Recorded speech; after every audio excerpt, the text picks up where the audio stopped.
Marc and Kristina, you guys are both authors of multiple books. First of all, thank you for your time. Really appreciate it. Oh, thanks for having us on the show, man. I appreciate it. Kristina, question for you. You've been writing books since you were 4 years old. That's pretty awesome. But your latest book you wrote is called A Little Bit Louder, and it's part of this. It's a second book of a series called the Invisible Girl series. What are these books about, and what inspired you to write them? So basically, the series is based off this girl named Elizabeth West. So, you know, she's like that age where like things in life like start to get a little dramatic because like she's like a preteen, I guess. Okay. She's a little bit shy, so like things for her aren't always easy because she's always like scared to talk to people. So the first book in the series, Invisible Girl, was basically like about her and how she felt invisible because nobody like really paid attention to her since she was so quiet. A Little Bit Louder was a little similar because like she's still quiet, but she's learning like how to be brave. A little bit more outspoken, right? Yeah. That's awesome. What do your friends think that you're an author? They're like, they think it's cool, but like, we don't really talk about it because sometimes I get embarrassed. Oh, okay. You should talk about it. That's awesome. That's a great accomplishment that you've already written 3 books now, which is great. You know, Marc, now you also are an author of books, which, if I was reading right, Kristina, you inspired your dad to write these other books that he's now written. Marc, what are your books about?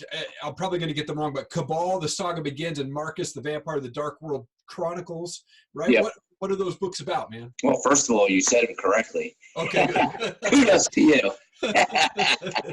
First book is kind of like a very suspense thriller-oriented type of book. It has to do with a particular detective's murder. He's trying to figure out a murder, and it just happened to be his close friend, who also happens to be a U.S. senator, happens down in Washington, D.C. And because it involves a U.S. senator, the FBI is brought in. And just by coincidence, both him and the FBI agent, Mark Delfino, they both have a lot in common because they find out that the person who murdered the senator is also the same organization that killed off Marc's family. And it's all tied to a secret organization called the Cabal. And basically what the Cabal does is they try to influence what goes on in the world into their favor, where it's like whether it's starting a war or doing certain assassinations. And every single character in the book that these two gentlemen meet and work together in order to solve the murder case are all affected. And there's other characters in the book. Because of my martial arts background, the story was originally based around a particular character who just happened to be a ninja. Okay. But as it turns out, he used to be a member of the Cabal till he found out that they were an honorable organization. He found out that they were a terrorist organization, so they tried to kill him off. And it left a bit bad taste in his mouth because the person that tried to kill him was his brother. So he's tied into it, as well as the victim's sister is involved. She just happens to work for the coroner office, so she's got experience. And then there's like a whole series of events that go on within the book and how they infiltrate Cabal. And then at the end of the day, they stop him because the Cabal was also planning a terrorist attack. It's kind of like Jason Bourne with a little old school martial arts type theme where someone gets killed and then the person avenges them. But there's a little bit more to it than that. And yeah. I'm actually starting to work on a sequel for it. Okay. And the sequel is going to have a lot more suspense and action in it and a little bit of science fiction in there. Cool. Tying in some other aspects to it, so it's going to be pretty cool. The second book, Marcus the Vampire, that was written because I've always liked vampire movies. That's like the kind of the genre I like. Yeah. Like Blade with Wesley Snipes. Right. I like Vampire Diaries. I like The Underworld. And with this particular character, this one was more aligned with me because at the time I was injured, so I couldn't do martial arts. So I was kind of correlating it with this guy, Marcus, who just happens to be trapped in World War II in a Nazi camp. Okay. And then he loses his whole family except his daughter. And then instead of him, like me, instead of dealing with the loss of possibly never being able to do jiu-jitsu again, for him, it's dealing with the loss of his family. And now he's going to deal with protecting his daughter.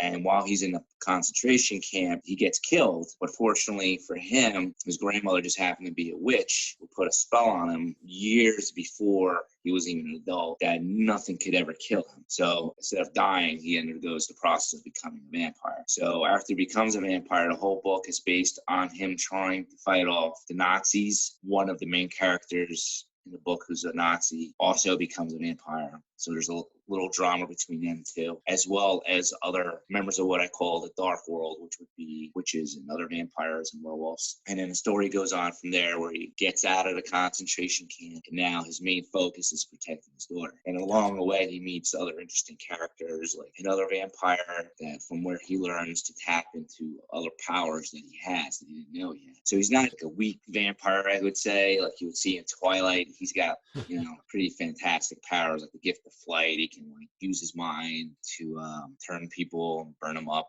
He's got the power of telekinesis. He can read minds. And there's also a lot of witches in the story.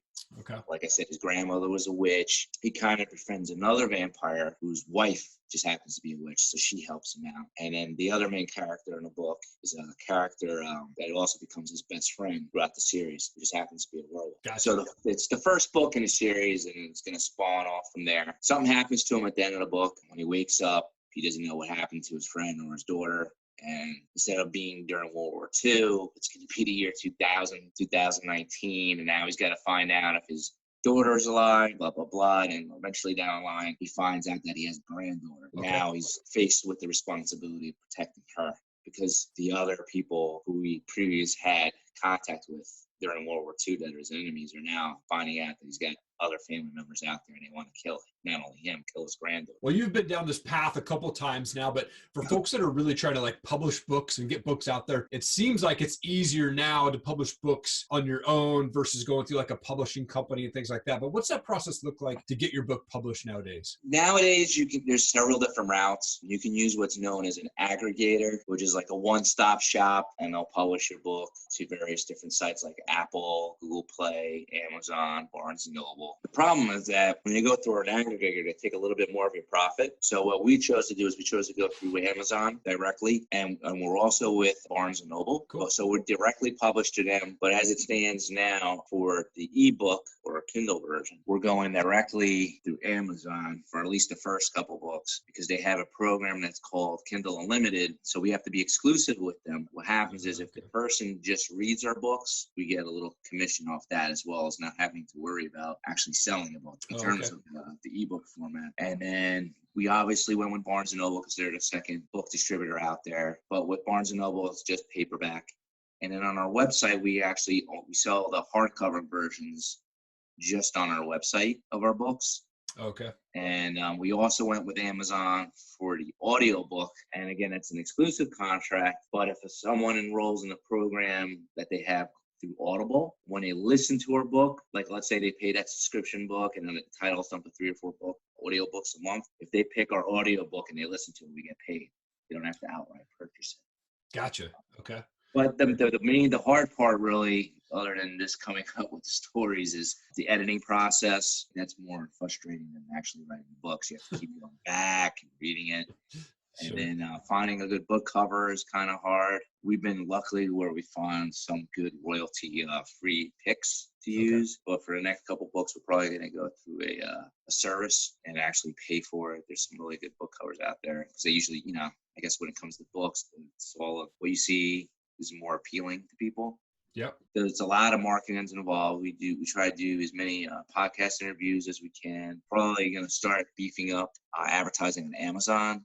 That's the other reason why we went with Amazon, is because they have a marketing tool where you pay to show your books in certain pages next to certain, based on keywords or competitors, whereas the other venues that you can go down, like let's say even Barnes & Noble, they don't even have that option. Gotcha. But I do think with our next books, though, I think we're probably not going to go so much exclusive with the ebook. We're probably going to go more abroad just to get our name out there more. I mean, the whole process, it's kind of enjoyable, Sure.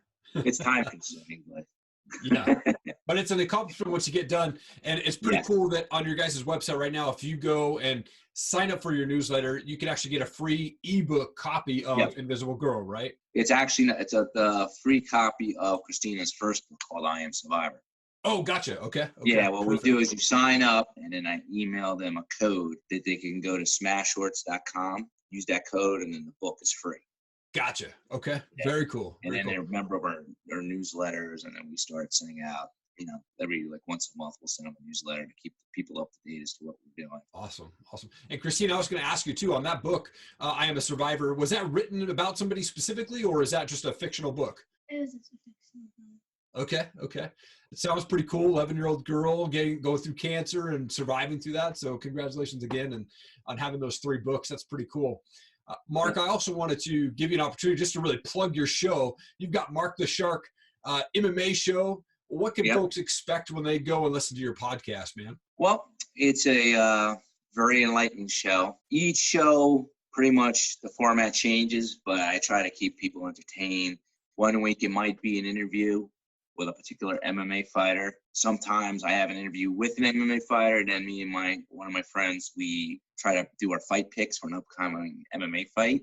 Yeah. Sometimes it's just me interviewing another person that's in the health field, and I talk about the benefits of eating certain types of nutritional foods or preparing themselves mentally. I had a psychiatrist on there, a sports psychiatrist. Oh, cool. Talking about how he helps fighters get really mentally focused so they can perform well under pressure while they're in the cage. Sometimes I do recaps. Actually, this weekend I got one that's not focused on MMA, but on the ADCC, which is the Olympics for no-gi grappling. So I give a little recap of what happened a few months ago. There was another previous podcast episode where I interviewed a Brazilian Jiu-Jitsu organization where they host tournaments and all the proceeds go to help fight cancer. Oh, wow. Tap Cancer Out, the name of the organization. So, and then I got another upcoming episode with you on the show. Coming out in 2 weeks. Yeah. Where we just sit around and we chat about what's going on in the MMA world. So that's going to be out there soon. Awesome. And everybody knows, I